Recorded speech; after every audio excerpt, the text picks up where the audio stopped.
ರಾಜ್ಯದ ಮುಖ್ಯಮಂತ್ರಿ DK Shivakumar dialogue king dialogue ಹೊಡೆಯೋದು ಬಿಟ್ಟು ರೈತರ ಅಹವಾಲನ್ನ ಸ್ವೀಕಾರ ಮಾಡಿ ಸಿಎಂ ಡಿಕೆ ಶಿವಕುಮಾರ್ಗೆ ಬಿಜೆಪಿಯ ರಾಜ್ಯಾಧ್ಯಕ್ಷ ಬಿವೈ ವಿಜಯೇಂದ್ರ ಅವರ ಹೇಳಿ.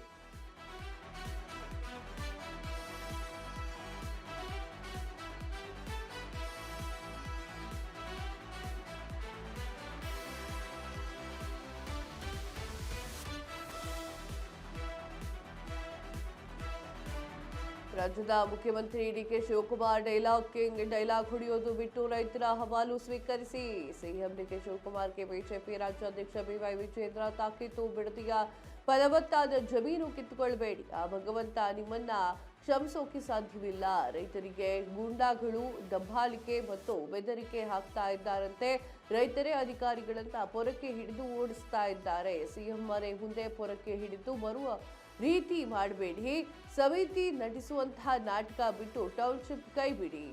ಸಿಎಂ ಡಿಕೆ ಶಿವಕುಮಾರ್ಗೆ ವಿಜಯೇಂದ್ರ ಅವರು ಎಚ್ಚರಿಕೆಯನ್ನ ನೀಡಿದ್ರು. ಎಸ್, ಬಿಡದಿ ಟೌನ್ಶಿಪ್ ವಿಚಾರಕ್ಕೆ ಸಂಬಂಧಪಟ್ಟಂತೆ ಸಾಕಷ್ಟು ನಾಯಕರು ಇವಾಗ ಶುರು ಹಚ್ಚಿದ್ದಾರೆ.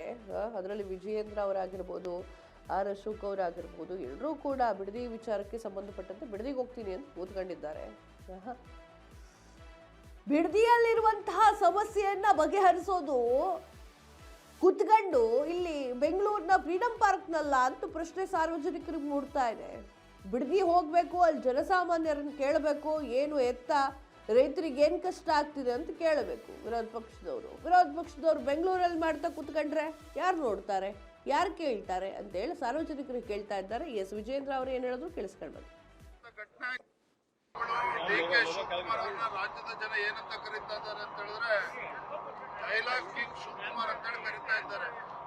ಈ ರೀತಿ ಡೈಲಾಗ್ ಗಳನ್ನ ಹೊಡೆಯೋದನ್ನ ಬಿಟ್ಟು ರೈತರ ಏನು ಅಹವಾಲಿದೆ ಸ್ವೀಕಾರ ಮಾಡಿ ರೈತರ ಅಪೇಕ್ಷೆ ತಕ್ಕಂತೆ ಸ್ಪಂದನೆ ಮಾಡುವಂತ ಕರ್ತವ್ಯ ಮಾನ್ಯ ಮುಖ್ಯಮಂತ್ರಿಗಳ ಮೇಲಿದೆ. ಬಿಡದಿ ವಿಚಾರದಲ್ಲಿ ಯಾರೇ ಹೋದ್ರೂ ಕೂಡ ಕಣ್ಣಾರೆ ಗೊತ್ತಾಗ್ತದೆ. ಅಂತ ಫಲವತ್ತಾಗಿರ್ತಕ್ಕಂಥ ಜಮೀನು, ಕೃಷಿ ಚಟುವಟಿಕೆಗಳಿಗೆ ಯೋಗ್ಯವಾಗಿರ್ತಕ್ಕಂಥ ಜಮೀನನ್ನ ಕಿತ್ಕೊಳ್ಳಲ್ಪಟ್ಟಿದ್ದಾರಲ್ಲ ಮಾನ್ಯ ಮುಖ್ಯಮಂತ್ರಿಗಳೇ, ಆ ಭಗವಂತ ನಿಮ್ಮನ್ನ ಕ್ಷಮಿಸೋದಕ್ಕೆ ಸಾಧ್ಯ ಇಲ್ಲ. ನೆನ್ನೆ ಏನ್ ಹೇಳಿದರೆ, ಯಾವ ರೈತರಿಂದನೂ ಕೂಡ ನಾವು ಒತ್ತಾಯ ಪೂರ್ವಕವಾಗಿ ಜಮೀನನ್ನ ತೆಗೆದುಕೊಳ್ಳಲ್ಲ ಅನ್ನೋ ಮಾತನ್ನು ಹೇಳಿದರೆ, ಮತ್ತೊಂದು ಕಡೆ ಅದೇ ರೈತರು ಸಂಜೆ ಮೇಲೆ ಗುಂಡಾಗಳು ನಮ್ಮ ಮನೆಗೆ ಬರ್ತಾ ಇದ್ದಾರೆ, ದಬ್ಬಾಳಿಕೆ ಮಾಡ್ತಾ ಇದ್ದಾರೆ, ಬೆದರಿಕೆ ಆಗ್ತಾ ಇದ್ದಾರೆ ಅನ್ನೋ ಮಾತನ್ನು ಕೂಡ ರೈತರು ತಿಳಿಸ್ತಾ ಇದ್ದಾರೆ. ಹಾಗಾಗಿ ಈ ಧೋರಣೆಯನ್ನ ಬದಿಗಿಟ್ಟು ನೀವು ರಾಜ್ಯದ ಮುಖ್ಯಮಂತ್ರಿಗಳು ರೈತರ ರಕ್ಷಣೆಗೆ ಬರಬೇಕಾಗಿರ್ತಕ್ಕಂಥದ್ದು ನಿಮ್ಮ ಕರ್ತವ್ಯ ಇದೆ. ಇಲ್ಲ ಅಂತ ಹೇಳಿದ್ರೆ ಇವತ್ತೇನು.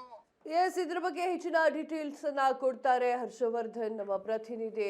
ಎಸ್ ಹರ್ಷವರ್ಧನ್, ಏನು ಆಗ್ತಾ ಇದೆ? ಇಷ್ಟು ದಿನ ಬಿಜೆಪಿ ಅವರಿಗೆ ಗೊತ್ತಿರ್ಲಿಲ್ವಾ ನಾವು ಇದೇ ವಿಚಾರಕ್ಕೆ ಹೋರಾಟ ಮಾಡಬೇಕು, ರೈತರಿಗೆ ಕಷ್ಟ ಆಗ್ತಿದೆ ಅಂತೇಳಿ? ಈಗ ಯಾಕೆ ಹೋರಾಟ ಶುರು ಮಾಡಿದ್ದಾರೆ?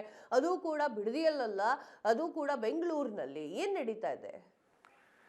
ಕಾವ್ಯ, ಬಿಡದಿಯ ಟೌನ್ಶಿಪ್ ವಿಚಾರ ದಿನದಿಂದ ದಿನಕ್ಕೆ ದೊಡ್ಡ ಮಟ್ಟದಲ್ಲಿ ರಾಜಕೀಯ ಸ್ವರೂಪ ಪಡಿತಾ ಇದೆ. ಅದರಲ್ಲೂ ಸಹ ಕೇಂದ್ರ ಸಚಿವರಾದಂತಹ HD ಕುಮಾರಸ್ವಾಮಿ ಅವರು ಈ ಬಿಡದಿ ಟೌನ್ಶಿಪ್ ವಿಚಾರವನ್ನ ವೈಯಕ್ತಿಕವಾಗಿ ಒಂದು ವಾರ್ ತರ ತಗೊಂಡಿದ್ದಾರೆ. ಏನು, DK ಶಿವಕುಮಾರ್ ಅವರ ವಿರುದ್ಧ ಒಂದು ವೈಯಕ್ತಿಕ ವಾಗ್ದಾಳಿಯನ್ನು ನಡೆಸ್ತಾ ಇದ್ದಾರಲ್ಲ, ಅದರಲ್ಲೂ ಪ್ರಮುಖವಾಗಿ ಅಲ್ಲಿನ ಬಿಡದಿಯ ಟೌನ್ಶಿಪ್ ವಿಚಾರವಾಗಿ 2006ರಲ್ಲಿ ತಾವು ಯಾವ ನಿರ್ಧಾರವನ್ನ ಕೈಗೊಂಡಿದ್ದೋ ಆ ನಿರ್ಧಾರವನ್ನು ಯಾಕೆ ಕೈಬಿಟ್ಟೋ ಅನ್ನುವಂತಹ ವಿಚಾರವನ್ನ ಎಳೆಯಾಗಿ ಬಿಚ್ಚಿಟ್ರು. ಹಾಗೂ ಒಂದಷ್ಟು ಫ್ಯಾಮಿಲಿ ವಾರ್ಗೂ ಇದು ಸಹ ಕಾರಣವಾಯಿತು. ಇದಾದ ಮೇಲೆ ದೇವೇಗೌಡರು ಈ ಒಂದು ಬಿಡದಿಯ ಹೋರಾಟಕ್ಕೆ ಕೈ ಜೋಡಿಸಲು ತಾವು ವಿಧಾನಸೌಧದ ಗಾಂಧಿ ಪ್ರತಿಮೆ ಎದುರು ಏನು ಅಮರನಾಥ ಉಪವಾಸ ಸತ್ಯಾಗ್ರಹ ಮಾಡ್ತೀನಿ, ಈ ಬಿಡದಿ ಏನು ಟೌನ್ಶಿಪ್ ವಿವಾದವನ್ನ ಕೈ ಬಿಡೋವರೆಗೂ ನಾನು ಬಿಡೋದಿಲ್ಲ ಅನ್ನುವಂತಹ ದೊಡ್ಡ ಮಟ್ಟದ ಎಚ್ಚರಿಕೆಯನ್ನ ಕೊಟ್ಟರು. ಸಿಎಂ DK ಶಿವಕುಮಾರ್ ಅವರಿಗೆ ಒಂದು ಪತ್ರವನ್ನ ಬರೆದು ಎಚ್ಚರಿಕೆ ಸಂದೇಶವನ್ನ ಕೊಟ್ಟರು. ಇದು DK ಶಿವಕುಮಾರ್ ಹಾಗೂ ಕುಮಾರಸ್ವಾಮಿ ಹಾಗೂ ದೇವೇಗೌಡರ ಫ್ಯಾಮಿಲಿಯ ಒಂದು ವಿಚಾರವಾಗಿ ದೊಡ್ಡ ಮಟ್ಟದಲ್ಲಿ ತಾರ್ಕಿಕವಾಗಾಯಿತು. ಇದು ಹಳೆ ಮೈಸೂರು ಭಾಗದಲ್ಲಿ ಪ್ರಮುಖವಾಗಿ JDS ನ ಭದ್ರಕೋಟೆಯಾಗಿರುವಂತಹ ಹಳೆ ಮೈಸೂರು ಭಾಗದಲ್ಲಿ ಏನು JDS ಪಕ್ಷಕ್ಕೆ ಹಾಗೂ ಕುಮಾರಸ್ವಾಮಿಗೆ ದೊಡ್ಡ ಪ್ಲಸ್ ಪಾಯಿಂಟ್ ಆಯಿತು. ಇದು ಅಲ್ಲಿನ ಬಿಜೆಪಿಯ ಸ್ಥಳೀಯ ನಾಯಕರು ಹಾಗೂ ಕಾರ್ಯಕರ್ತರಲ್ಲಿ ದೊಡ್ಡ ಅಸಮಾಧಾನಕ್ಕೆ ಕಾರಣವಾಯಿತು.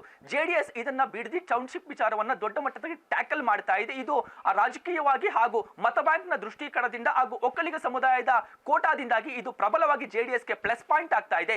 ಈ ಪ್ಲಸ್ ಪಾಯಿಂಟ್ ಅನ್ನ ಬಿಜೆಪಿ ಯಾಕೆ ಬಳಸ್ಕೊಂತಿಲ್ಲ ಅನ್ನುವಂತಹ ಆಕ್ರೋಶವನ್ನ ಸೋಷಿಯಲ್ ಮೀಡಿಯಾ ಮುಖಾಂತರವಾಗಿ ಹಾಗೂ ಮಾಧ್ಯಮಗಳ ಮುಖಾಂತರವಾಗಿ ದೊಡ್ಡ ಮಟ್ಟದಲ್ಲಿ ಆಕ್ರೋಶದ ಕಿಡಿಯನ್ನ ಹಚ್ಚಿದ್ರು. ಅಲ್ಲಿನ ಒಂದಷ್ಟು ಬಿಜೆಪಿ ನಾಯಕರೇ ಹೇಳ್ತಾ ಹೋದ್ರು, ನಮ್ಮ ನಾಯಕರು ಬರೇ ಮೀಡಿಯಾ ಮುಂದೆ ಒಂದಷ್ಟು ಫೋರ್ಸ್ ಕೊಡ್ತಾರೆ, ಒಂದಷ್ಟು ಡೈಲಾಗ್ ಗಳನ್ನ ಹೊಡಿತಾರೆ, ಬಿಟ್ರೆ ಇದನ್ನ ತಾರ್ಕಿಕ ಅಂತ್ಯಕ್ಕೆ ಕೊಂಡೊಯ್ತಿಲ್ಲ, ದೊಡ್ಡ ಮಟ್ಟದಲ್ಲಿ ಹೋರಾಟ ಮಾಡ್ತಾ ಇಲ್ಲ. ಎಲ್ಲ ಒಂದ್ ಕಡೆ DK ಶಿವಕುಮಾರ್ ಕುಮಾರ್ ಅವ್ರ ಜೊತೆ ನಮ್ಮ ನಾಯಕರು ಅಡ್ಜಸ್ಟ್ಮೆಂಟ್ ಪಾಲಿಟಿಕ್ಸ್ ನಲ್ಲಿ ಭಾಗಿಯಾದ್ರ ಅನ್ನುವಂತಹ ಆರೋಪಗಳನ್ನ ಮಾಡ್ತಾ ಹೋದ್ರು.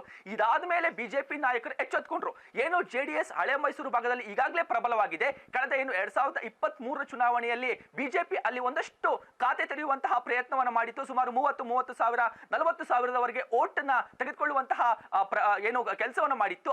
ಆ ಒಂದು ಪ್ರಮಾಣವನ್ನ ಮುಂದಿನ ಚುನಾವಣೆ ನಾವು ಗೈನ್ ಮಾಡ್ಕೊಬೇಕು. ಇದನ್ನ ಹೀಗೆ ಬಿಟ್ರೆ ನಾವು ಮುಂದಿನ ಇವಾಗ ಬಿಜೆಪಿ ಜೆಡಿಎಸ್ ಮೈತ್ರಿ ಇರೋದ್ರಿಂದ ಮೈತ್ರಿ ಧರ್ಮದ ಅನುಗುಣವಾಗಿ ಹಾಗೂ ಜೆಡಿಎಸ್ ನ ಪ್ರಾಬಲ್ಯದ ಅನುಗುಣವಾಗಿ ಎಲ್ಲಾ ಸೀಟ್ ನ ಹಳೆ ಮೈಸೂರು ಭಾಗದಲ್ಲಿ ಅವ್ರಿಗೆ ಬಿಟ್ಕೊಡ್ಬೇಕಾಗುತ್ತೆ ಅನ್ನುವಂತಹ ದೃಷ್ಟಿಕೋನದಿಂದ ಎಚ್ಚೆತ್ಕೊಂತು. ಅದಾದ ನಂತರದನ್ನೇ ಅಶೋಕ್ ಅವರು ದಿಢೀರಂತ ಬಿಡದಿಗೆ ಹೋದ್ರು. ಬಿಡದಿಗೆ ಹೋಗಿ ಅಲ್ಲೊಂದಷ್ಟು ರೈತರನ್ನ ಮಾತಾಡಿಸುವಂತಹ ಕೆಲಸವನ್ನ ಮಾಡಿದ್ರು. ಅದಾದ್ಮೇಲೆ ಪ್ರಹ್ಲಾದ್ ಜೋಶಿ ಅವರು, BY ವಿಜಯೇಂದ್ರ ಅವರು ಸೇರಿದಂತೆ ಯಡಿಯೂರಪ್ಪ ಸೇರಿದಂತೆ ಒಂದಷ್ಟು ಪ್ರಮುಖ ನಾಯಕರು ಮಾಧ್ಯಮಗಳಿಗೆ ಬೈಟ್ ಕೊಟ್ಟರು. ಏನೋ ಸರ್ಕಾರವನ್ನ ಬೈಯುವಂತ ಕೆಲಸವನ್ನ ಮಾಡಿದ್ರು. ಅಲ್ಲಿನ ರೈತರ ಪರವಾಗಿ ದೊಡ್ಡ ದೊಡ್ಡ ಮಾತುಗಳನ್ನ ಆಡಿದ್ರು.